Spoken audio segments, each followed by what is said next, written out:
Hello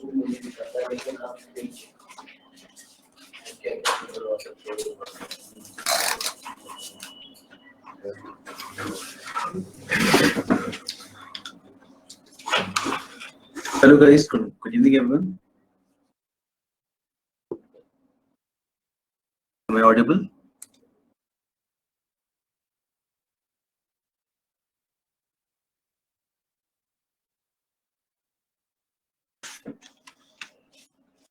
Okay, so what exam you are preparing for? SSC banking?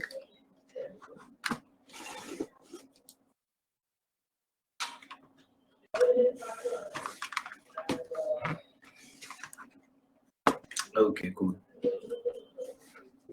तो I guess यहाँ पे कुछ लोग SSC की भी हैं भी साथ में and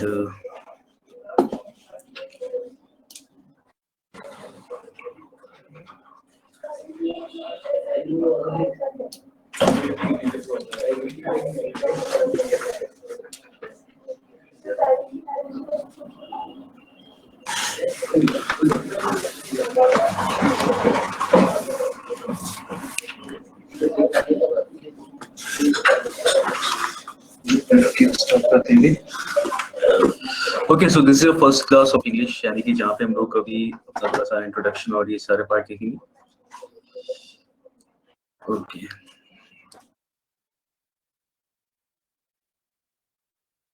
चलिए एसएससी और बैंकिंग हमें पता है इंग्लिश जो है हमारा 3 पार्ट में डिवाइडेड होता है जिसे हम बोलते हैं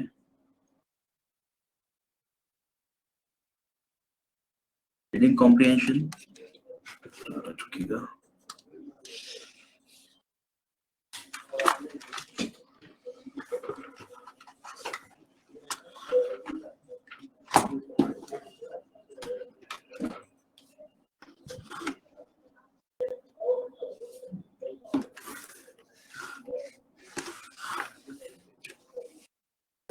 Okay, तो फर्स्ट होता है हमारा RC.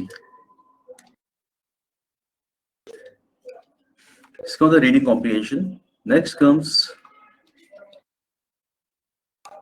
Grammar and then comes vocab. Okay, reading comprehension की बात करें तो रीडिंग कॉम्प्रिहेंशन का मतलब ही क्या होता है? इनका मतलब reading and comprehension means what you comprehend from your reading. तो रीडिंग कॉम्प्रिहेंशन में हमें पता है हमारे पास क्वेश्चंस कुछ इस तरीके के मिलते हैं. तो एक्चुअली हम लोग यहाँ पे एक मोटा पैटर्न पढ़ते हैं कि इंग्लिश को हम लोग 3 पार्ट्स में डिवाइड करते हैं. First is reading comprehension, grammar and vocab. और इन तीनों के कॉम्बिनेशन के साथ ही हम एक तरीके से प्रिपेयर होते हैं किसी भी एग्जाम के लिए. Let's talk about reading comprehension. इससे सबसे पहले हमारे दिमाग में आता है कि हम इसके अंदर पढ़ते हैं passage, right? So passage we know that there is a passage given और उससे related कुछ questions और answers होते हैं जो हमें आंसर करने होते हैं. ओके, तो इसका पैटर्न हम लोग जानते हैं. साथ ही साथ आता है इसमें क्लोज टेस्ट. ओके, तो क्लोज टेस्ट सबको पता है क्या होता है? चलिए हम थोड़ा सा इंटरेक्ट करते रहेंगे साथ में क्योंकि अभी पहला क्लास है, हम बस इंट्रोडक्शन जैसा ही रखेंगे, लाइट चीजें देखेंगे इसके बारे में. So am I audible? Yes. Sir, I don't know what is close test. Okay, तो चलिए पैसेज तो क्लियर है ना? Yes, sir. ओके, चलिए समझते हैं क्लोज टेस्ट क्या होता है. जब हम लोग जैसे फिल इन द ब्लैंक्स हमें पता है, what are fill in the blanks? A sentence is given जिसके अंदर आपको एक ब्लैंक दिया होता है. ओके, तो this is called a fill in the blank, यानी यहाँ पे कुछ भी लिखा हुआ है then there is a blank and you are given 4 options. Okay, cloze test में क्या होता है? क्लोज टेस्ट में आपने देखा होगा cloze test is basically a passage with blanks. तो इस तरीके का फॉर्म में आपने देखा होगा कि ऐसा चल रहा है, बीच में एक ब्लैंक है, देन पैराग्राफ कंटिन्यूस. ठीक है, इस फॉर्म में कुछ दिया होता है लगभग. ठीक है, और हर एक ऑप्शन के लिए 1 2 3 4 इसके लिए आपको ऑप्शंस दिए होते हैं. You have to read the passage और हर एक ब्लैंक के लिए आपको ऑप्शंस में से पता करना है कि कौन सा ऑप्शन कौन सा वर्ड यहाँ पे सही रहेगा इस ब्लैंक में फिल करने के लिए, right? Okay, sir. Yes, so basically it is a passage with blanks. उसे बोलते हैं हम लोग क्लोज टेस्ट. तो आई गेस सबको क्लियर होगा. ये क्वेश्चंस देखे सबने होंगे, बस इसे हम क्लोज टेस्ट बोलते हैं, ऐसा है, राइट? चलिए नेक्स्ट आता है हमारे पास रीअरेंजमेंट्स. सेंटेंस रीअरेंजमेंट्स यानी पैरा जंबल्स भी बोला जाता है, एसएससी में से पीक्यूआरएस बोलते हैं, एंड हम लोग बैंकिंग में से रीअरेंजमेंट्स बोलते हैं, सेंटेंस रीअरेंजमेंट्स। तो इसमें हमें पता है क्या होता है, हमारे पास कुछ जंबल्ड फॉर्म में सेंटेंसेस दिए होते हैं, उन्हें आपको एक पैटर्न में अरेंज करना होता है, एक सही पैटर्न में लगाना होता है ताकि उससे एक मीनिंगफुल पैराग्राफ बना सके। ठीक है, तो चलिए देखा जाए तो this is a passage, okay, this is a passage with blanks and this is a passage with jumble form, sentence in the jumble form, यानी कि रीडिंग कॉम्प्रिहेंशन के अंदर वाली सारी चीजें आती हैं। तो दिस ये हम जो इसको देख रहे हैं, दिस इज लाइक एक ओवरव्यू टाइप का है, बाकी रीडिंग कॉम्प्रिहेंशन थोड़ा और वाइड है, उसे और हम डिस्कस करिए।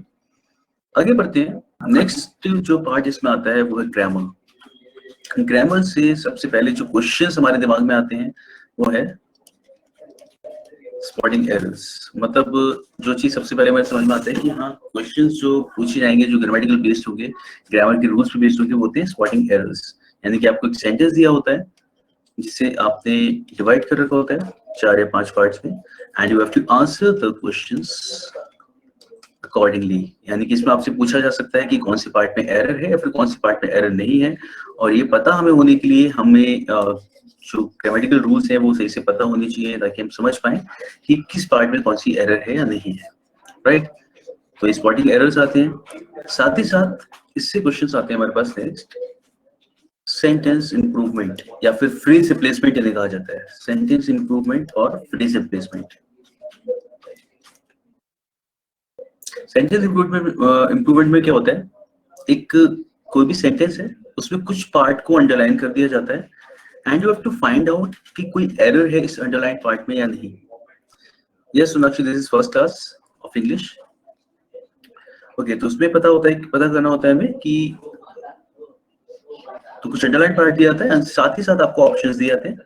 अगर इस अंडरलाइन पार्ट में कुछ एरर है तो आपको बताना होता है कि जो ऑप्शंस दिए हैं उसमें से कौन सा सही रहेगा, और अगर कुछ एरर नहीं है तो then there is next fourth या एक्स्ट्रा ऑप्शन होता है, इसमें लिखा होता है नो इम्प्रूवमेंट रिक्वायर्ड या फिर नो करेक्शन रिक्वायर्ड। तो अगर ये सही है वाला पार्ट तो उसमें को नो करेक्शन रिक्वायर्ड, और अगर कुछ एरर है then you have to find the correct option.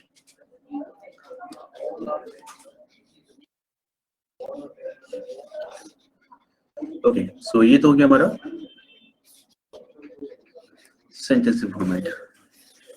तो क्या यहाँ पे कुछ एसएससी के भी स्टूडेंट्स हैं, सारे बैंकिंग के हैं? एसएससी के भी हैं, ओके। चलिए, तो ये सेंटेंस इंप्रूवमेंट जैसे कि आपने देखा, ये भी सारे अच्छा बहुत, चलिए ठीक है, देखते हैं फिर। ओके, तो ग्रामर से हमें समझ में आता है सबसे पहले स्पॉटिंग एरर्स, सेंटेंस इंप्रूवमेंट। बात करते हैं वोकैब की। अब वोकैब से हमारे लिए मिलते हैं questions, synonyms, antonyms, one words, okay, जो बिल्कुल हार्डकोर वोकैबुलरी होती है जहाँ पे आपको सेम मीनिंग, सिमिलर मीनिंग वाले वर्ड्स या ऑपोजिट मीनिंग वाले वन वर्ड्स बताने होते हैं, ठीक है। तो ये हो गया हमारी वोकैबुलरी। साथ ही साथ जो क्वेश्चंस आते हैं इसमें नेक्स्ट हमारे पास होता है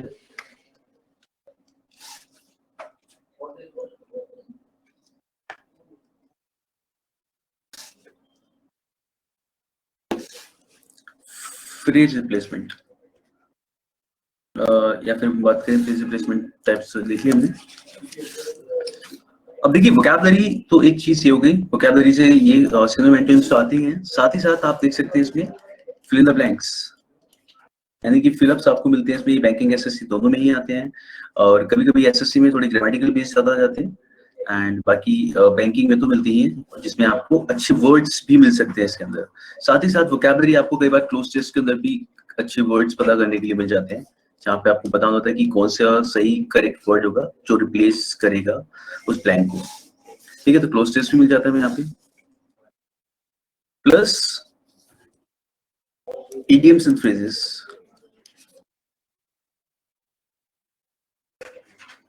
ओके, idioms and phrases ये एसएससी बैंकिंग दोनों में ही आते हैं। एसएससी में हमें डायरेक्ट क्वेश्चन मिलता है इस पे, idioms and phrases पे, एंड बैंकिंग में जनरली सेंटेंस में यूज करके हमें अगर यूज करके दिया होता है, कभी कभी हमें एरर फाइंड करना होता है इसे लेके, ओके। तो ये भी हमें पता होते हैं क्या होते हैं idioms and phrases।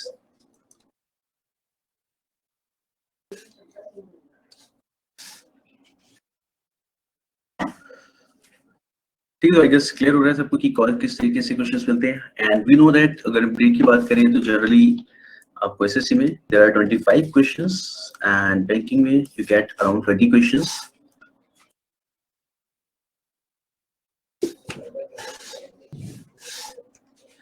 जिसमें अलग अलग डिनोमिनेशन में इन्हीं में से आपको नंबर मिलते हैं, इन्हीं में से क्वेश्चंस मिलते हैं। तो you can get around 5 questions on passage, 5 on cloze test, sometimes 10 on cloze test, it depends किस तरीके से करने वाला है। एंड कभी-कभी 5 मिल जाते हैं रीअरेंजमेंट से, और अगर एसएससी की बात करें तो यहाँ पे 3 से 4 भी मिलते हैं कभी-कभी रीअरेंजमेंट से क्वेश्चंस। स्पॉटिंग एरर्स 5 से 8 भी मिल सकते हैं बैंकिंग में, एंड जनरली 3 से 4 मिलते हैं एसएससी में, प्री की बात कर रहे हैं हम लोग। एंड सेंटेंस इंप्रूवमेंट 3 से 4 क्वेश्चंस इसमें भी आते हैं। Okay, synonym and antonyms mostly you can expect around 2 to 3 questions in SSC. And banking में कई बार सिनोनिम एंटोनिम्स पैसेज के अंदर ही पूछ लिया जाता है, जहाँ पे आपको बोला जाता है कि हाइलाइटेड वर्ड से you have to find the synonym of the highlighted word और the antonym of the highlighted word. And one words तो हमें पता ही है, वन वर्ड सब्स्टिट्यूशन, जहाँ से आपको एक सेंटेंस दिया होगा and you have to find what is the one word that could replace the sentence. Okay, चलिए अब यहाँ पे ये तो हो गया हमारा थोड़ा सा वाली चीज, यानी कि थोड़ा सा पैटर्न हमने समझ लिया। और एग्जाम में देखिए कोई भी क्वेश्चन जब हम जैसे क्वेश्चन आता है, अगर आप लोग तैयारी कर रहे हैं रीडिंग कॉम्प्रिहेंशन की, ग्रामर की और वोकैब की, अब यहाँ से एक चीज समझते हैं कि कोई भी चीज एक हार्डकोर केवल ग्रामर पे बेस्ड नहीं है, केवल रीडिंग कॉम्प्रिहेंशन पे बेस्ड नहीं है, ना ही केवल वोकैब पे बेस्ड है। आई मीन हमें तीनों चीजें ही पैरेलली तैयार करनी होती हैं ताकि हम क्वेश्चन को अच्छे से कर पाए, वहाँ पे एग्जाम को सही से अटेम्प्ट कर पाए। और जब हम लोग इन तीनों चीजों को प्रिपेयर करते हैं तो कई बार ऐसा होता है ना कि एग्जाम का पैटर्न चेंज हुआ या कुछ ऐसी प्रॉब्लम हुई तो उससे हमें फर्क नहीं पड़ता, हम बस वहाँ पे जो भी इंस्ट्रक्शंस हैं क्वेश्चंस में दी हुई उन्हें पढ़ेंगे और we are ready to go. हम आराम से क्वेश्चन को अटेम्प्ट कर सकते हैं, वो कोई सा भी एग्जाम हो, whether it is SSC, banking, कोई फर्क नहीं पड़ेगा। लेकिन अगर हमने अच्छे से तैयारी करी है तो, और उसका मतलब है रीडिंग कॉम्प्रिहेंशन। देखिए अगर हम बात करें रीडिंग की तो केवल पैसेजेस के अंदर रीडिंग इन्वॉल्व नहीं होती, ऐसा नहीं होता कि मतलब कि पैसेज ही आने वाले रीडिंग कॉम्प्रिहेंशन से। जब आप रीडिंग करते हो तो बहुत सारे रूल्स आप सीखते हो जो आपको स्पॉटिंग एरर्स में भी हेल्प करते हैं। देयर आर न्यूमरस रूल्स, जैसे कि अगर हम बात करते हैं कुछ प्रीपोजिशन के रूल्स की, प्रीपोजिशन के बहुत सारे रूल्स ऐसे होते हैं जो आपको रीडिंग की मदद से ही सीखने को मिलते हैं। यानी कि अगर आप रीडिंग कर रहे हो और then only you can find out कि यहाँ पे किसके बाद क्या आना चाहिए। बहुत सारी वोकैबुलरी ऐसी होती है कि किसी वर्ड के साथ कुछ प्रीपोजिशन आएगा। और मेरे ख्याल से काफी लोगों ने ये देखा होगा, स्पॉटिंग एरर्स काफी लोगों ने मेरे ख्याल से भी सॉल्व किए होंगे। और कई बार इस तरीके का होता होगा कि आपने क्वेश्चन पढ़ा और आपने अंदाजा लगा लिया कि कौन से पार्ट में एरर होगा। आप रूल एक्सप्लेन नहीं कर सकते कि क्या एरर है, बस आपका एक्सप्लेनेशन इतना होता है कि यहाँ पे सुनने में अच्छा नहीं लग रहा। ऐसा होता है कभी कभी किसी के साथ। यस, ओके, तो ये किस वजह से होता है, यानी शक्ति कहाँ से आती है हमारे पास कि हम इस तरीके से बस पढ़ के पता लगा लेते हैं कि क्या एरर है। ये जो पावर है हमारे पास रीडिंग से आती है। क्या होता है, जैसे हमारा दिमाग किस तरीके से काम करता है, फिर रीडिंग अ सेंटेंस, तो अगर मैं एक सेंटेंस बोलता हूँ the book is in the table, अगर मैंने बोला the book is in the table, तकलीफ हो रही होगी सुनने में। यही वो चीज होती है जो आपको सही आंसर लिखने के लिए हेल्प करती है।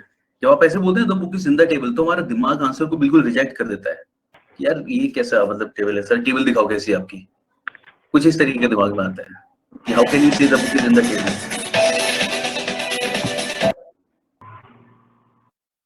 Thank you for the music. आगे बढ़ते हैं। सो जब बोलते हैं the book is in the table, तो यहाँ पे क्या होता है, दिमाग हमारा रिजेक्ट करता है बिकॉज हमारे दिमाग ने इस तरीके का कभी सुना नहीं है। और दिमाग किस तरीके से काम करता है, जब भी हम लोगों ने अभी तक जितने भी सेंटेंसेस पढ़े होंगे, और जैसे होता है ना, हम लोग अगर प्रिडिक्शन टाइप करते हैं मोबाइल के अंदर, हमने कुछ गलत सेंटेंस टाइप किया और लेकिन हमारा मोबाइल बताता है कि what is the nearest correct spelling या nearest correct sentence which we want to write, which we might want to write, ये जो शायद हम लिखना चाह रहे हो। तो वैसे ही दिमाग काम करता है। अगर कुछ गलत सेंटेंस हम लोग पढ़ते हैं तो वो नियरेस्ट क्लोजेस्ट सेंटेंस जो उसने पढ़ा होता है कहीं पे, वो हमें दे देता है कि शायद इसे हम यहाँ से रिप्लेस कर सकते हैं। सारे एरर्स पे इसलिए काम नहीं करता क्योंकि हमने रीडिंग करना कम कर दिया। इसलिए रीडिंग तो सबसे प्रायोरिटी की चीज है। अगर आप कोई भी एग्जामिनेशन तैयार कर रहे हो, reading is of top most priority. जहाँ से आप वोकैबुलरी तो तैयार करते ही हो, साथ ही साथ सेंटेंस को समझने की जो प्रोसेस होता है वो आपका स्ट्रांग होता है। और सबसे मेन चीज वही है कि हमें जो भी पढ़ते हैं वो एक बार में समझ में आना चाहिए, तभी हम चाहे पैसेज की बात करें या क्लोज की बात करें या रीअरेंजमेंट्स की बात करें, सेंटेंस पढ़ते ही समझ में आएगा तो अच्छे से सॉल्व कर ही पाएंगे। तो कुछ इस तरीके से काम करता है। ओके, तो रीडिंग यानी कि हमें स्पॉट, यस मैं क्या होता है बोलिए। सर? मेंस में आपने प्री का बताया है ना, मेंस का पूछ रहे हैं। एसएससी और बैंकिंग? बैंक। ओके, बैंक में मींस में we'll get 35 questions around. Okay okay sir. Yes, और देखिए पैटर्न यही होगा, बस क्वेश्चंस थोड़े और ज्यादा अच्छे होते हैं। ओके, यू गेट लाइक जो अगर आप डिफिकल्टी लेवल की बात करें तो डिफिकल्टी लेवल थोड़ा सा राइज होता है। और ये हो गया बैंकिंग के लिए। एसएससी के लिए if someone is asking, तो प्री में you get 25 questions और मेंस में आपके आते हैं 200 क्वेश्चंस। पता है सबको ये? तो 200 क्वेश्चंस मांगते हैं, 2 आवर्स के अंदर ये हमें करने होते हैं। और देखिए क्या होता है पैटर्न, अगेन मैं बात करूंगा, पैटर्न यही है, मतलब पैटर्न एक्चुअली देखा है तो सिलेबस यही है। और पैटर्न का मतलब है यू विल गेट, यहाँ पे नंबर ऑफ क्वेश्चंस बढ़ जाते हैं। जैसे 10 से 15 क्वेश्चंस या 15 से 20 क्वेश्चंस आपको पैसेज में मिल जाएंगे, क्लोजेस में आपको 10 से 15 क्वेश्चंस मिल जाएंगे, रीअरेंजमेंट्स आपको मिल जाएंगे 10 तक। तो इस तरीके से होता है। और वोकैबुलरी उसी वाले तरीके से ज्यादा मिल जाती है। तो 200 क्वेश्चंस कुल मिला के हमारे इसमें आते हैं मेंस में। इसके बाद एसएससी में टियर 3 एक एग्जाम होता है। अगर सीजीएल की हम बात करें तो जो कि होता है डिस्क्रिप्टिव। और बैंकिंग की जो लोग तैयारी कर रहे हैं, पीयू में आपके पास आपका भी एक एग्जाम आता है विच इज ऑफ डिस्क्रिप्टिव। तो डिस्क्रिप्टिव क्या होता है? Writing form. यस, तो डिस्क्रिप्टिव में आपको लेटर, एसे, ठीक है, ये या फिर precis writing. Precis means summary, you have to write a summary of something, ठीक है। तो ये आपको मिलता है लिखने के लिए। तो देखिए अब एक चीज समझते हैं हम लोग, इनकी तैयारी अगर हम लोग बात करें तो इनकी तैयारी आपको अभी से शुरू करनी होती है। बिल्कुल भी किसी को भी मान के नहीं चल रहा है कि हम लोग पहले फर्स्ट लाइक प्री निकालेंगे फिर उसके बाद मेंस निकालेंगे तो हम इसकी प्रिपरेशन स्टार्ट करेंगे। इसकी तैयारी आपको अभी से शुरू करनी होती है। आपको ये याद रखना है कि आप अभी जो प्रिपेयर कर रहे हो, अभी से जो तैयारी शुरू कर रहे हो, आप डायरेक्ट इसकी ही कर रहे हो। आपको ये नहीं सोचना है कि हम प्री निकालेंगे उसके बाद ही इसको करेंगे। तो इतना कॉन्फिडेंट होकर हमें तैयारी करनी है कि हम ये तो एग्जाम अटेम्प्ट करना ही है, तो उसके लिए प्रिपेयर अभी से करना शुरू करें। देखिए क्या होता है कि जब हम लोग बात करते हैं एसे राइटिंग की या प्रेसी राइटिंग की या लेटर राइटिंग की, लेटर राइटिंग चलिए मेरे को काफी इजी लगता है। तो एसे राइटिंग में जो आपका लिखने का स्टाइल होता है वो आप अगर अभी आप ऐसे लिखोगे तो आप किसी भी टॉपिक पे लंबा सा ऐसे लिख सकते हो बहुत आराम से। लेकिन ऑफ कोर्स यहाँ पे हम जो बात कर रहे हैं सिलेक्शन की और एक अच्छा ऐसे लिखने की, तो हमें बहुत सारे अच्छे लाइक हमारा राइटिंग स्टाइल की बात करें, अपना राइटिंग स्टाइल इंप्रूव करने के लिए अभी से रीडिंग करनी होगी। जितना ज्यादा आप रीड करेंगे उतना ज्यादा आप इंप्रूव कर पाएंगे अपनी राइटिंग स्टाइल को। और रीडिंग करने के लिए हम लोग बात करेंगे कि you can read editorials. Okay, तो जो लोग काफी लोग हैं कुछ यहाँ पे जो रीडिंग करते हैं, मतलब एनीथिंग, न्यूज़पेपर, मैगजीन, या फिर अगर हम एक्सटेंसिव रीडिंग की बात करें तो कुछ ऐसे हो जो नॉवल पढ़ते हो। पढ़ना किसी को पसंद है या नहीं? Guys, anyone to read?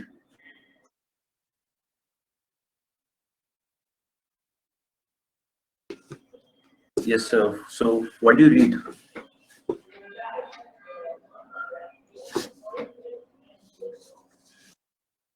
Novel. चलिए, नॉवल पढ़ना भी अच्छा है बिकॉज हम लैंग्वेज को यूज करना ज्यादा अच्छे से सीख पाते हैं जब नॉवल जैसी चीजें पढ़ते होते हैं तो इससे आपको थोड़ा सा फायदा मिलता है यहाँ पे इस तरीके की रीडिंग से। एंड अब हम नॉवल को थोड़ा सा अब एक्सटेंसिव रीडिंग से अब थोड़ा सा इंटेंसिव रीडिंग की तरफ आने जाएंगे, यानी कि जहाँ पे हम लोग, हाँ बिल्कुल सही, अगर हम एडिटोरियल जैसी चीजें पढ़ेंगे तो वहां पे क्या होगा, आप एडिटोरियल पढ़ने के बाद आप वोकैबुलरी इंप्रूव कर पाते हैं। देखिए वोकैबुलरी इंप्रूव करना तो एक चीज हुई कि आपने चलिए आप वर्ड को समझ पा रहे हैं, उसका मीनिंग समझ पा रहे हैं, साथ ही साथ उसका यूजेस समझते हैं। आप समझते हैं कि इसके साथ प्रीपोजिशन कौन सा लगेगा, आप अलग अलग सेंटेंस में से यूज कर पाते हैं। तो ये आपकी जो है एक नॉर्मल बोलचाल की भाषा में आ पाती है। तो हम यहाँ पे ऑफकोर्स बोलचाल की भाषा में लाने की बात नहीं कर रहे हैं, उसे एक्चुअली एटलीस्ट उस पर हम सेंटेंस बना पाएंगे। तो reading improves your writing style. तो हमें इसी हिसाब से तैयारी करनी है कि हम लोग मेंस की तैयारी कर रहे हैं, and we have to write a descriptive at the end. तो चलिए नेक्स्ट में बात कर रहा था कि किस तरीके से हर एक चीज कनेक्टेड है। ग्रामर की अगर बात करें तो ग्रामर केवल स्पॉटिंग एरर्स तक सीमित नहीं है। अगर हम क्लोजेस की बात करते हैं या फिर कई बार फिल इन द ब्लैंक की बात करते हैं, तो आपको पता होगा फिल इन द ब्लैंक्स में कई बार क्या होता है, या फिर क्लोजेस के अंदर कुछ ऑप्शंस दिए होते हैं जो आप एक सेंटेंस में ब्लैंक में फिल कर सकते हो ऑफ कोर्स। तो कई बार कुछ एक बहुत अप्रोप्रिएट आपको लग रहा होगा ऑप्शन कोई भी कि हाँ ये यहाँ पे फिल किया जा सकता है, लेकिन आगे प्रीपोजिशन जो होगा वो उसके अकॉर्डिंग नहीं होगा। ओके, वो शायद किसी और वर्ड के अकॉर्डिंग होगा, या फिर कई बार टेंस सही नहीं होगा इस अप्रोप्रिएट वर्ड का, या फिर कई बार वर्ब की फॉर्म सही नहीं होगी। तो इस तरीके से ग्रामर इन्वॉल्व होता है आपके फिल इन द ब्लैंक्स जैसे क्वेश्चंस के अंदर भी। तो यानी कि हम ऐसा नहीं सोच सकते कि केवल वोकैब की हेल्प से ही हम इस काम को करते हैं। तो वोकैबुलरी तो चाहिए ही चाहिए, साथ ही साथ ग्रामर का इन्वॉल्वमेंट भी होता है इन क्वेश्चंस को सॉल्व करने में, चाहे वो क्लोजेस हो या फिर फ्लफ्स हो या फिर रीअरेंजमेंट हो। ठीक है, रीअरेंजमेंट में भी आपको हेल्प लगती है ग्रामर की कई बार, बिकॉज जब लोग पेयर्स बनाते हैं, when we form pairs of two sentences, तो कई बार ग्रामेटिकल रूल्स होते हैं जो हमें हेल्प करते हैं दो सेंटेंस के पेयर बनाने में। तो अगर कोई सेंटेंस इस तरीके से दिए होते हैं, उसमें कुछ ना कुछ पैटर्न आपको इस तरीके का मिलता है जो आपको हेल्प करता है कि शायद बी के बाद डी आएगा। तो कुछ चीजें होती हैं, जैसे कि कुछ पेयर्स होते हैं हमारे कि दो इज फॉलोड बाय येट, इस तरीके का कुछ हो। ठीक है, हम वैसे डिटेल में आगे पढ़ेंगे कि किस तरीके से हम लोग कौन सा तरीका है रीअरेंजमेंट को सही तरीके से करने का, बट अभी मैं बस ओवरऑल आपको व्यू दे रहा हूँ। तो एक ओवरव्यू देख रहे हैं आप हम लोग। तो कई बार ऐसा होता है कि हाँ दो के बाद शायद ये आएगा, इस तरीके से पता चले, या फिर किसी सब्जेक्ट को इंट्रोड्यूस करने के बाद we will use the definite article लगाएंगे, या फिर किसी नाउन के बाद प्रोनाउन आएगा। इस टाइप के कुछ पॉइंट्स होते हैं जो हमें हेल्प करते हैं कई बार चीजों को अरेंज करने में, जिससे हमें पता चलता है कि हाँ ये सेंटेंस यहाँ पे खत्म हो रहा है तो अगला सेंटेंस यहाँ से शुरू होना चाहिए। इस तरीके की चीजें होती है जो हमें शायद पेयर बनाने में भी हेल्प करती है कई बार। तो इस तरीके से ग्रामर इन्वॉल्व होती है हमारी रीडिंग सेक्शन के अंदर भी। ओके, और नीडलेस टू से कि वोकैबुलरी का इन्वॉल्वमेंट तो हर जगह है ही। और जैसे अगर हम लोग बात करते हैं पैसेज की, if you talk about passage, तो पैसेज को सही से समझने के लिए, सही ढंग से और जल्दी समझने के लिए वोकैब तो हमें चाहिए ही चाहिए। एंड आई वुड से कि आई वुड सजेस्ट कि आप लोग वोकैबुलरी को पैसिवली तैयार करो। ठीक है, make it a passive like learning process. ऐसा नहीं है कि हम लोग किसी एक दिन बैठेंगे और हम उस दिन वोकैबुलरी याद करेंगे, इस तरीके से वोकैबुलरी की तैयारी नहीं करनी है। You just make a notebook. ठीक है, थोड़ा सा ओल्ड स्कूल जाते हैं यहाँ पे। तो जो भी आप रीडिंग करोगे, रोज जो भी रीडिंग कर रहे हो, ठीक है, just note the words in the notebook. ठीक है, फिर रिवाइज करो उन वर्ड्स को। ठीक है, देन फिर से add new words. Add new words यानी कि जो भी आप रीडिंग कर रहे हो वो चीज फिर से लिखो। तो add new words to your notebook, फिर उसे रीड करो, फिर उसे रिवाइज करो। तो ये प्रोसेस आपको चलाते रहना है, और इसमें कभी भी इस तरीके का परेशानी हो रही है कि मुझे वोकैबुलरी याद नहीं रह रही है, कुछ भी इस तरीके का, you just have to do repeat the process, you have to try to use the process in your own word, use the words in your own way. Sentence बनाने की प्रैक्टिस करनी है। तो आई गेस इस तरीके से आप इसे आगे चला सकते हो, और वोकैबुलरी करने का ये तरीका बेहतर है सबसे। बाकी वर्ड्स मैं आपको यहाँ पे भी दूंगा, जहाँ पे हम लोग कोशिश करेंगे कि क्लास जब भी हमारी चल रही है उसके साथ हम लोग क्लास के बाद में कुछ 5 वर्ड या 10 वर्ड से साथ में करते चले। लेकिन आपको रीडिंग तो करनी है, इसके साथ साथ आप वर्ड्स अपने खुद भी बना सकते हो, यानी कि नोटबुक में से जो पुराना तरीका स्कूल में बताया जाता था कई बार, add new words, revise old ones, उस तरीके से करना। Okay, so any questions till now? कुछ भी जो आप पूछना चाहो?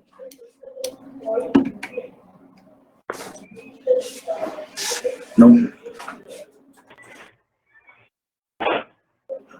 चलिए तो फिर आगे बढ़ते हैं कुछ।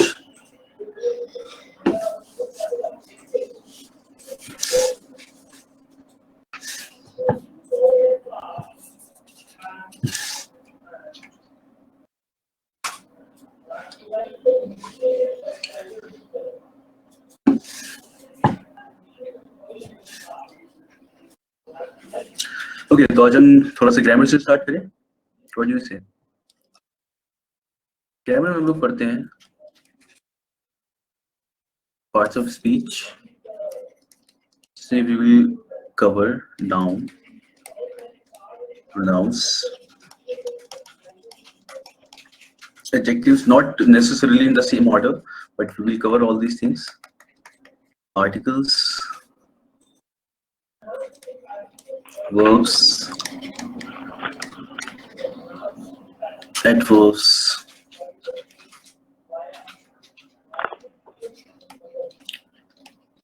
prepositions, subject verb agreement,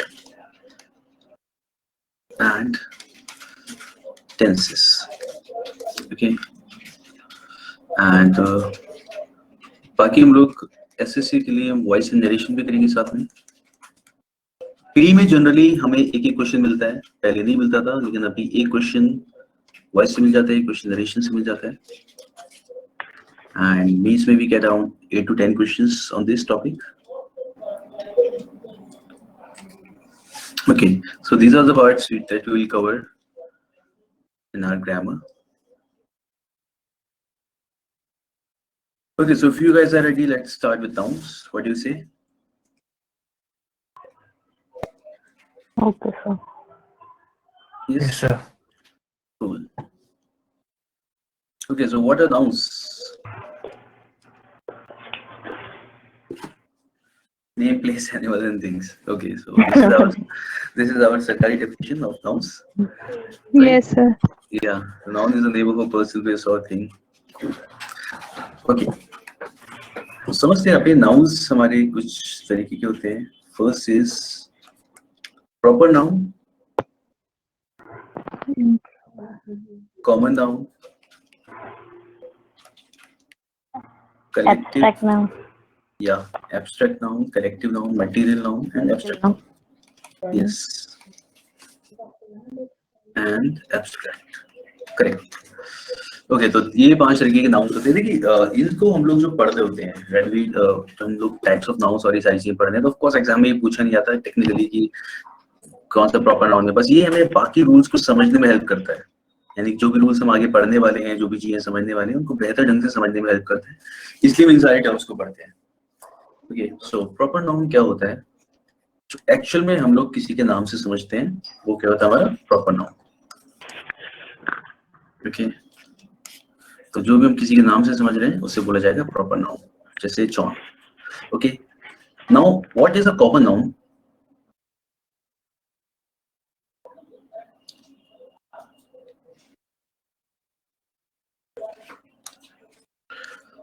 common noun होगा बॉय। पहले से लग रहा था, ठीक है। कॉमन नाउन होगा हमारा बॉय। देखिए कॉमन नाउन क्या होता है? कॉमन नाउन क्लास या कैटेगरी शो करता है। इट शोज क्लास और कैटेगरी। तो बॉय एक कैटेगरी है जिसमें सारे बॉयज आते हैं, और सारे बॉयज का जो अपना अपना नाम है वो क्या होगा? हमारा प्रॉपर नाउन। जैसे हम बात करें, दिल्ली इज अ सिटी, तो सिटी एक कैटेगरी है जिसके अंदर सारे शहर आएंगे, और उन सारे शहरों का नाम क्या होगा? Proper noun. तो this is a common noun and this is proper noun. India, country, Ashoka, king. So I hope you got the idea कि क्या मतलब है इसका। तो कॉमन नाउन इज समथिंग जो हमारी कैटेगरी या क्लास शो करता है, और जो उसके लिए नाम दिया गया होता है वो हमारा क्या होता है? प्रॉपर नाउन होता है। चलिए आगे बढ़ते हैं। Next is collective noun. Collective noun क्या होता है? तो बताना चाहेगा सबने? Sir, team. या करेक्ट, ठीक है। कलेक्टिव नाउन यानी कि जो हम किसी भी ग्रुप को एक नाम देते हैं, बिल्कुल सही, group, right. Team, group, jury, right. Okay, कुछ और लिखते हैं जैसे प्राइड, यानी जो याद आते आ रहे हैं उस तरीके से लिख लेते हैं हम लोग। तो team is a group of players, crew बोला जाता है कई बार ग्रुप ऑफ सेलर्स। ओके, तरीके से लिख देता हूँ।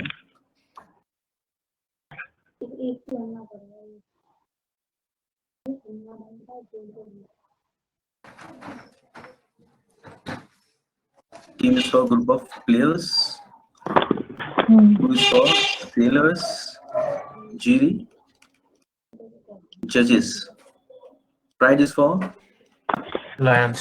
lions. Correct.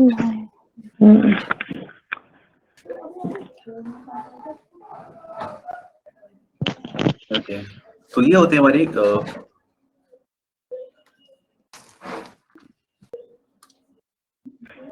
चलिए और देख लेते हैं एक दो।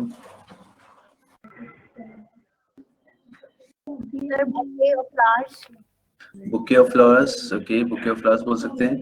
और यस, बुके से ज्यादा क्या कुछ बंच भी बोल सकते हैं हम लोग किसी चीज के लिए, बंच ऑफ कीज और bunch of whatever, yes bouquet भी हो जाएगा फ्लावर्स के लिए। ठीक है, फ्लॉक बोलते हैं हम लोग, फ्लॉक ऑफ शिप, या flock of sheep, yes, So fleet forecast. या फिर बर्ड्स, फ्लॉक ऑफ शिप भी बोलते हैं, फ्लॉक ऑफ बर्ड्स भी बोलते हैं। The fleet ship of forecast. Stones, yes, fleet for cars और शिप्स। ठीक है, अच्छा एक थोड़ा फनी सा लगता है मेरे को, थोड़ा सा वो बताता हूँ मैं। दिस इज पार्लियामेंट, ये कलेक्टिव के लिए बता रहा हूँ मैं, यहाँ पे लिख रहा हूँ बस अभी। पार्लियामेंट किसके लिए बोलते हैं?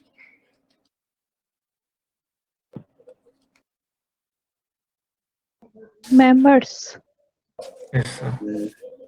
Parliament is group of owls. Yes.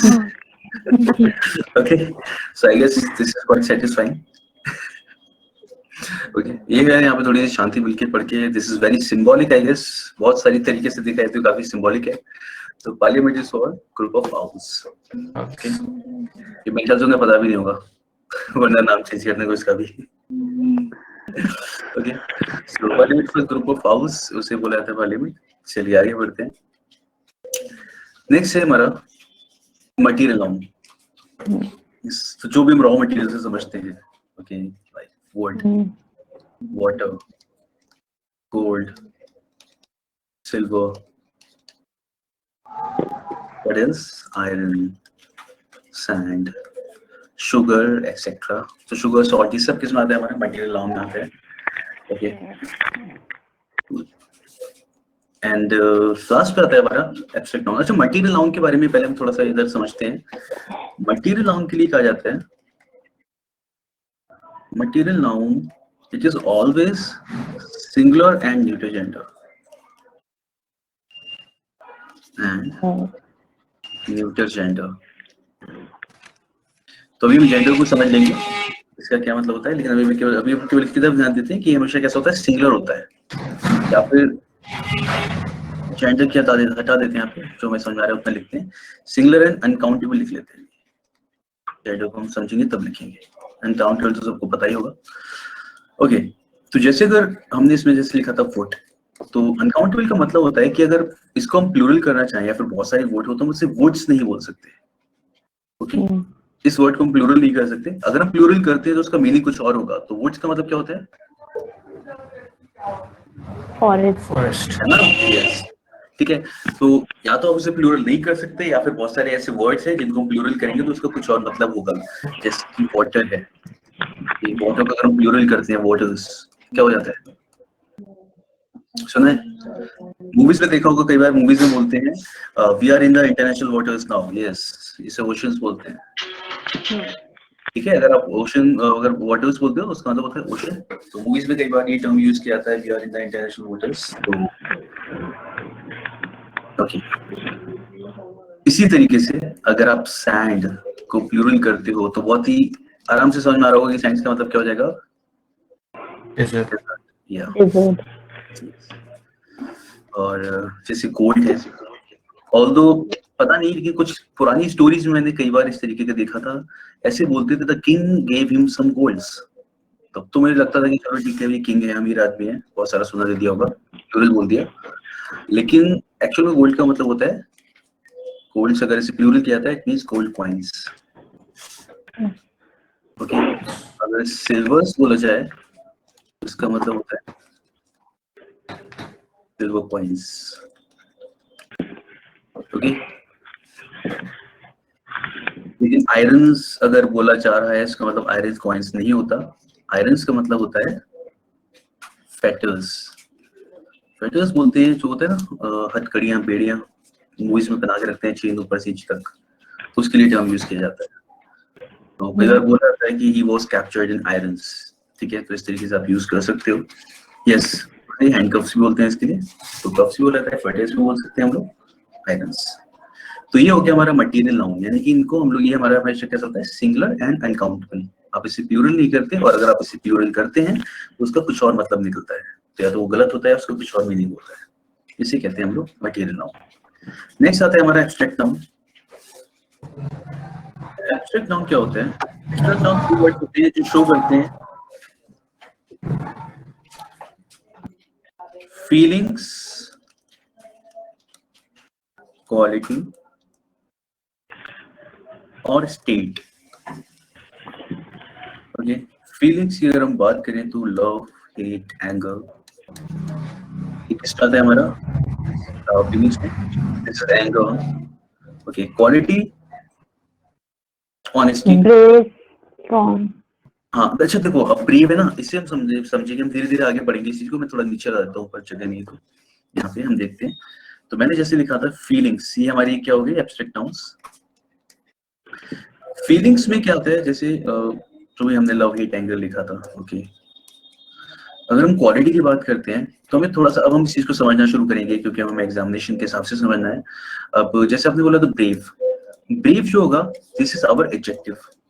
Okay, braveness या ब्रेवरी, ठीक है, ब्रेवरी की अगर हम बात करें तो ये हमारा क्या हो जाएगा, दिस इज आवर नाउन, है ना। जैसे ऑनेस्टी, ऑनेस्टी क्या होता है, नाउन, ठीक है, और इसका एडजेक्टिव क्या हो जाएगा, ऑनेस्ट। या तो जब भी चेक करना हो ना, चेक करना बहुत ही आसान है। आपको क्या, नाउन से पहले, अगर आप इसे नाउन से पहले लिख पा रहे हो, अगर आप इसे नाउन से पहले लिख पा रहे हो तो फिर ये क्या है, एडजेक्टिव है। और अगर नाउन से पहले इसे जनरली यूज नहीं करते हो तो ये क्या है, अगर वो खुद ही नाउन की तरह यूज हो रहा होगा, इसका मतलब जैसे ऑनेस्टी है, ठीक है, ऑनेस्टी को हम लोग किसी नाउन से पहले नहीं लिखते, यानी कि हम लोग ऑनेस्टी मैन नहीं बोलते, हम क्या बोलते हैं, honest man, honest man. Honesty man तो सुनने में ऐसा लग रहा है ना, सुपरमैन, स्पाइडरमैन, ऑनेस्टी मैन, दुनिया में ऑनेस्टी मैन, राइट। तो कुछ इस तरीके का लग रहा है ऑनेस्टी मैन, तो ऑफ कोर्स ये इस तरीके से नहीं लिखा जाता, तो हम लोग एडजेक्टिव लगाते हैं उससे पहले। ओके, तो bravery, this is our noun, and brave adjective. तो इसी तरीके से तो क्वालिटी वो वर्ड्स हैं जो हमारे नाउन होते हैं, बिकॉज हम लोग नाउन पढ़ रहे हैं तो हम लोग किसी भी ध्यान देंगे। तो bravery is our quality, honesty है, गुडनेस है, यानी किसी इंसान को हम लोग बोलते हैं इज अ गुड पर्सन, लेकिन अगर उसकी क्वालिटी की बात करेंगे हम लोग, अगर उसके नाउन की बात करेंगे उस चीज की, तो वो हो जाएगा गुडनेस, वाइटनेस, डार्कनेस, ये सारे हमारे क्या होते हैं, नाउन्स होते हैं, ठीक है। तो दीज आर क्वालिटी। और एडजेक्टिव बस वही है कि अगर हम किसी चीज के लिए केवल गुड बोल देते हैं तो वो क्या हो गया, हमारा एडजेक्टिव हो गया। चलिए नेक्स्ट आता है फीलिंग्स, क्वालिटी या फिर स्टेट। अब देखो इंसानों को लेके अगर हम स्टेट की बात करें तो अब यहाँ पे सॉलिड, लिक्विड, गैस वाले स्टेट नहीं है ये। पर्सन की बात करें तो हमारे को लेके, यानी कि इसमें होता है चाइल्डहुड, यानी कि अवस्था। इंसानों की बात करें तो कौन कौन सी अवस्था होती है, चाइल्ड, क्या लिख रहा हूँ अभी, okay, childhood, adulthood, adolescence, death, slavery, ये सब इसके अंदर आते हैं। ये सब हमारी क्या है, डेथ, एडल्टहुड, चाइल्डहुड। ओके, तो ये हमारे 5 तरीके के नाउन्स होते हैं, इन्हें एक बार फिर से देख लेते हैं हम लोग।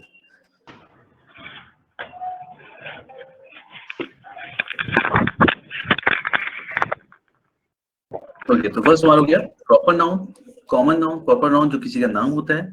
अच्छा, मैं इसकी डेफिनेशन को भी थोड़ा इस तरीके से समझना पसंद करता हूँ नाउन की। अच्छा, जो नाउन की डेफिनेशन अभी तक पढ़ते आए, noun is the name of a person, place और अ थिंग, तो देखा जाए तो वो तो ये हो गया ना प्रॉपर नाउन की डेफिनेशन। तो नाउन को थोड़ा ऐसे भी समझ सकते हैं कि anything that can has a name is called noun, यानी कोई भी चीज जिसका एक नाम हो सकता है उसे हम नाउन कहते हैं। तो जैसे अगर मेरे हाथ में मार्कर है तो ये एक मार्कर है, इसका नाम मार्कर नहीं है लेकिन ये नाउन है, ठीक है। ऑल्दो डेफिनेशन से कुछ खास फर्क नहीं पड़ता, बस हम समझते हैं। चलिए, तो प्रॉपर नाउन जो किसी का नाम होता है, एक्चुअल में नाम से समझते हैं। कॉमन नाउन क्लास या कैटेगरी शो करता है, जैसे कि हमने वर्ड्स पढ़े थे। Collective noun group of something, okay. Material noun जो हम एक्चुअल में रॉ मटेरियल समझ रहे थे, जो हमने यहाँ पे एग्जांपल्स भी देखे। एंड लास्ट हमने पढ़ा अभी एब्स्ट्रैक्ट नाउन्स, ओके। तो क्लियर हुआ सबको ये अभी तक? Yes, sir. चलिए आगे बढ़ते हैं।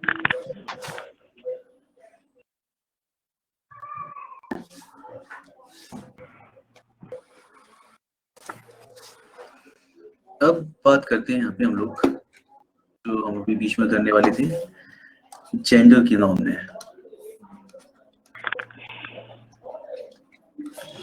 तो कितने जेंडर्स होते हैं यहाँ पे अगर हम बात करें नाउन के पॉइंट ऑफ व्यू से? First is masculine, feminine, feminine, neutral, neutral and common, ठीक है। मैस्कुलिन क्या होता है हमारा? ही, अगर हम ज्यादा अच्छे से समझ पाते हैं, अगर हम प्रोनाउन से इसे एक्सप्लेन करें तो feminine is she, yes, neutral is it, it, इसे हम जनरली यूज करते हैं विद नॉन लिविंग नाउन्स, ठीक है। साथ ही साथ इन्फेंट्स के साथ, इन्फेंट पता है सबको, न्यूबॉर्न बेबी, Yes, sir. या इन्फेंट्स का मतलब है कि अगर कहीं पे वर्ड बेबी भी लिखा होता है, जहाँ पे हम छोटे बच्चे की बात करें, तो उसके साथ हम लोग इट यूज कर लेते हैं, यानी कि सेंटेंस कुछ ऐसे बनेगा, when I saw the baby it was crying, okay. तो when we are not explaining the gender of the baby, यानी कि यहाँ पे हम बस इतना ही बात करें छोटे बच्चों को लेके, तो we can use it here. When I saw the baby it was crying, तो देयर इज इस उस लेवल पे जाने की जरूरत नहीं है कि ये तो जिंदा है, हम इसके लिए ही क्यों यूज कर रहे हैं या फिर शी क्यों नहीं बोल रहे, इट्स फाइन। ऐसा जरूरी नहीं कि हम नॉन लिविंग के लिए यूज करते हैं हमेशा, तो बेबी के लिए वी कैन यूज इट, तो यहाँ पे इट आ जाएगा, ओके। और एनिमल्स के लिए भी हम कई बार यूज कर लेते हैं। तो जैसे the dog was waving its tail, तो डॉग के लिए हम लोग क्या यूज करेंगे? इट यूज करेंगे, the dog was waving its tail, okay. Although कभी कभी आप एनिमल के लिए हु भी यूज कर सकते हो या फिर ही भी यूज कर सकते हैं, बशर्ते वो हमारे, जैसे होता है ना कि कई बार हमने हमारी फैमिली का पार्ट होता है कोई भी एनिमल, किसी का पेट होगा, तो वो तो समझ पा रहे होंगे इस बात को, तो हम उसका कुछ भी नाम अगर उसका रखते हैं, जैसे मेरे फ्रेंड के पास एक डॉग था, उसका नाम था जैकी, ओके। तो मैं जैकी के आगे पूरा नाम लेके बोलता था कि उसका उसका जो भी सरनेम था मेरे फ्रेंड का, कुछ अगर वाले कुछ ऐसे था, तो I used to call him that, Jackie Agarwal कैसा है, ऐसा, ओके। तो लाइक फैमिली मेंबर है, तो इस तरीके से कई बार अगर आप किसी डॉग एनिमल को लेकर अगर कोई स्टोरी में कोई होता है, तो कई बार ही शी भी यूज कर लिया जाता है। ऑल्दो हम लोग जनरली बात करें एनिमल्स की, तो we use it. Next is common gender. ये वो वर्ड्स होते हैं जो दोनों जेंडर के लिए कॉमनली यूज किए जाते हैं, जैसे कि हमारा क्या है, स्टूडेंट, जैसे कि है टीचर, जैसे कि है कैंडिडेट। तो आई hope you got the idea कि किस तरीके से यूज किया जाता है। ये बिल्कुल ऐसा है कि जैसे हम लोग कई बार, और ही और शी कैसे यूज करते हैं, जब आप एप्लीकेशन देखते होंगे, जो कई बार हम लोग एडमिट कार्ड डाउनलोड करते हैं, उसमें कुछ आता है, तो उसमें लिखा होता है एवरी स्टूडेंट या every candidate should bring his और हर स्टेशनरी या एडमिट कार्ड या व्हाटएवर, ठीक है। तो क्योंकि पता है कैंडिडेट दोनों के लिए बोला जा रहा है, तो we have to use both. साथ ही साथ इसमें एक छोटा सा रूल आता है साथ में, छोटा सा लेकिन हर जगह याद रखना होता है, कि अगर आप एक जनरल बात कर रहे हो and you do not specify कि ये पर्सन कौन है, लेकिन आपको जनरल बात बोलनी है, तो we will always give preference to he. Preference he को देने का मतलब है कि अगर आप एक जनरल सेंटेंस बोल रहे हो कि पर्सन should respect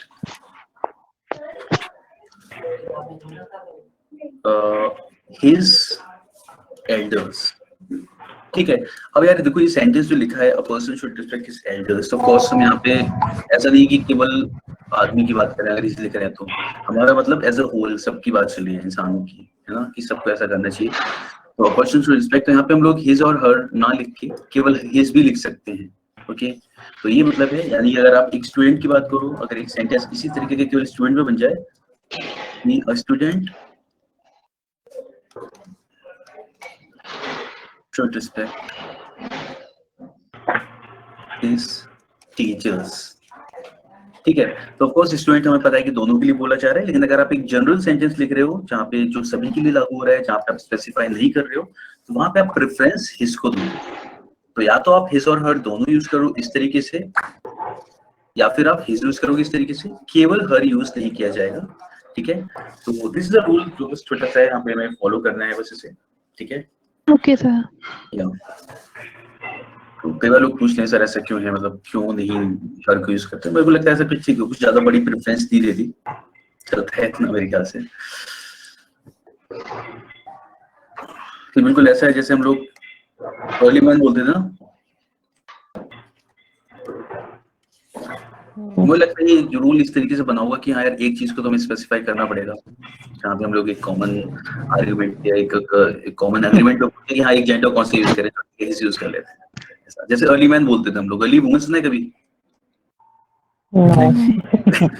लेकिन होते होंगे ना, ओके। तो हाँ बस ऐसा है कि यार यहाँ पे हम इसी पे अग्री कर गए, जैसे हिंदी में बोलते हैं आदमी आदमी के काम आता है, अलग से नहीं बोलते औरत के लिए, ठीक है। तो बिल्कुल ऐसा है कि हाँ we just agree with one thing, you know what, there was a time जहाँ पे there was some argument going on कि गॉड को क्या कंसीडर किया जाए, मैस्कुलिन और फेमिनिन, ओके। कुछ टाइम तक जो लिंग्विस्ट थे उन्होंने इस पे पूरा डिबेट किया था कि, और देयर वाज अ टाइम जब एक्चुअली गॉड को शी बोला जाता था, ओके। बट अगेन कुछ और चेंजेस आए होंगे अंग्रेजी के अंदर, लोगों ने बातचीत करी होगी फिर से, उन्होंने कहा तो लोग एक काम करते हैं भाई यहीं पे रहने देते हैं, बात खत्म। तो वहीं से उन्होंने प्रेयर बना दी, our father who art in heaven. तो यस यार कुछ होगा, ओके।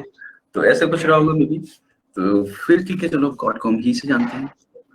तो बस ये तो हो गई हमारी इधर की बात एक्स्ट्रा थोड़ी सी, हाँ। लेकिन हम याद रखेंगे ऐसे कि कॉमन जेंडर में अगर हमें प्रेफर करना है तो हम ही को करने वाले हैं, एंड ऑल्सो हम दोनों यूज कर सकते हैं उसके साथ में, डिपेंडिंग अपॉन द सिचुएशन, कि हमें पता हो सामने वाला जो स्टूडेंट है या जो भी कॉमन नाउन है वो मेल है या फीमेल, उस हिसाब से हम यहाँ पे यूज कर सकते हैं उसके। तो आई गेस सबको क्लियर होगा ना? यस चलिए थोड़ा सा आगे बढ़ते हैं। नेक्स्ट पार्ट हमारा आता है इसमें,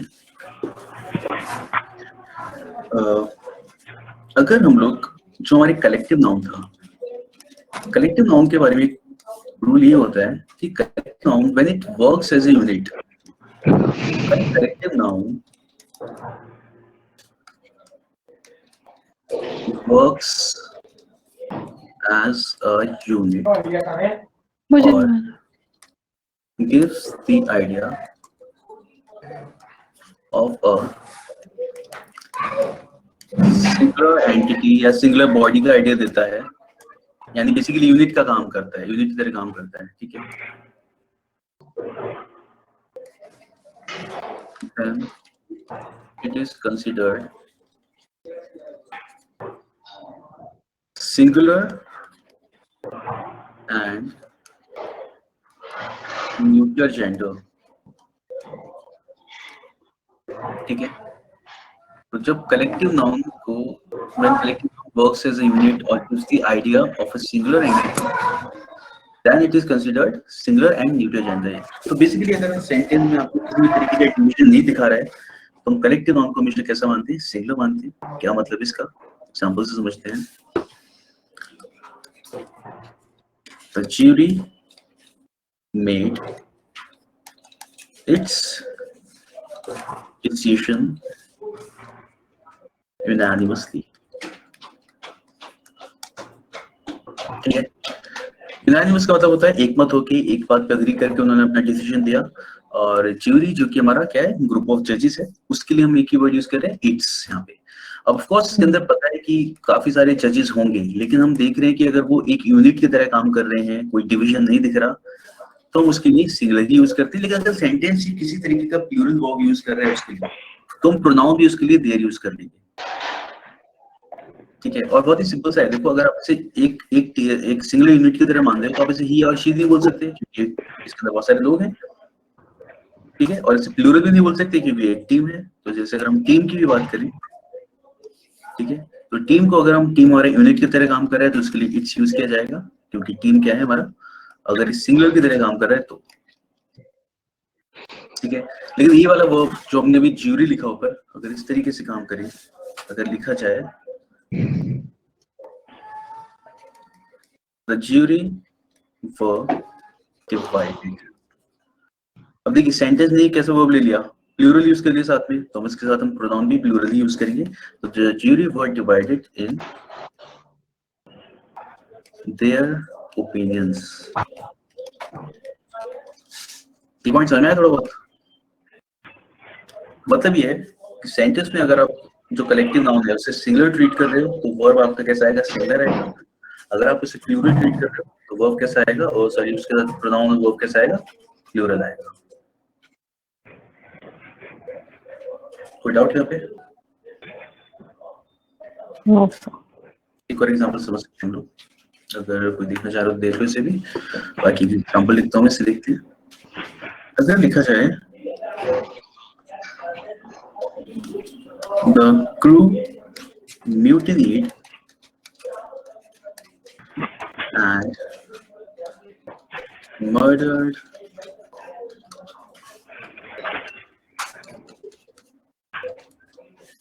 officer, क्या होना चाहिए?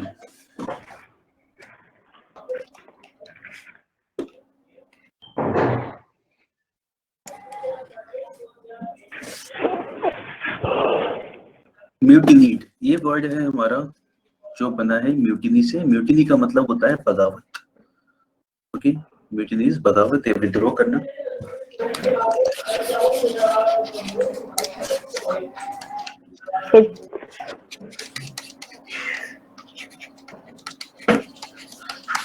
आपने आंसर बताया इट्स, जो कि एकदम सही आंसर है, बिल्कुल सही। एक और सेंटेंस लिखता हूँ, उसके साथ में फिर डिस्कस करते हैं दोनों को। The committee decided the matter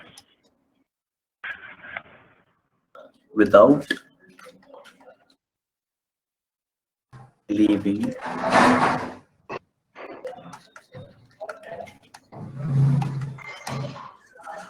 अब बताएं।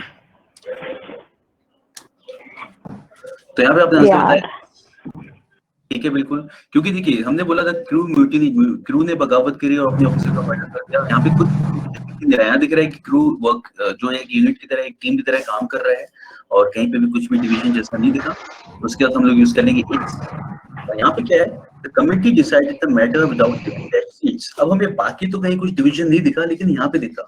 यहाँ से हमें पता चल रहा है कि अलग अलग मेंबर्स हैं वहाँ पे। तो कमिटी जो कलेक्टिव नाउन है, लेकिन पूरी कमिटी एक सीट पे नहीं बैठ सकती, और यहाँ पर हमने लिखा है देयर, इसके साथ क्या जाएगा, यस। तो ये है कि सेंटेंस को पढ़ के हम आराम से सेंटेंस के ऊपर निर्भर कर सकते हैं। वो हमें आराम से समझा देगा कि यार यहाँ पे सिर्फ सिंगुलर लेना है फिर प्लूरल लेना है। ओके, तो ये था हमारे कलेक्टिव नाउन का गेम, जहाँ पे हम आराम से डिसाइड कर सकते हैं सेंटेंस को पढ़ के कि सिंगुलर लेके चलना है कलेक्टिव नाउन क्या। ओके, तो सब क्लियर हुआ है?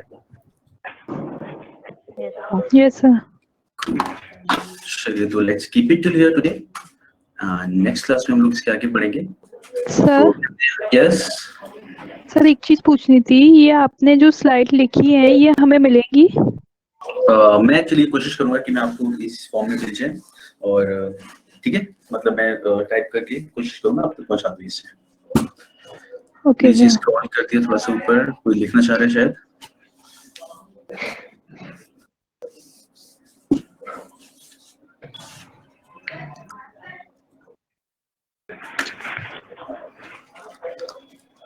एक और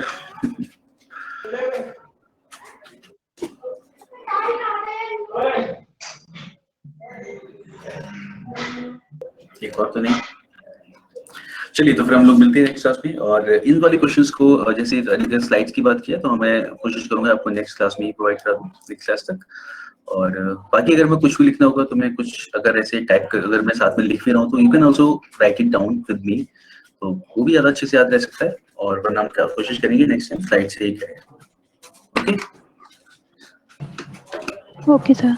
या तो Okay, sir. हाँ, तो चलिए फिर मिलते हैं हम लोग नेक्स्ट क्लास में। बाकी भी जो थोड़ा बहुत हमने समझा उसे बस याद रखिएगा और नेक्स्ट मिनट्स के आगे कंटिन्यू करेंगे और ना उसको थोड़ा सा और पढ़ेंगे। चलिए, thank you guys. Thank you, sir. Thank you, sir.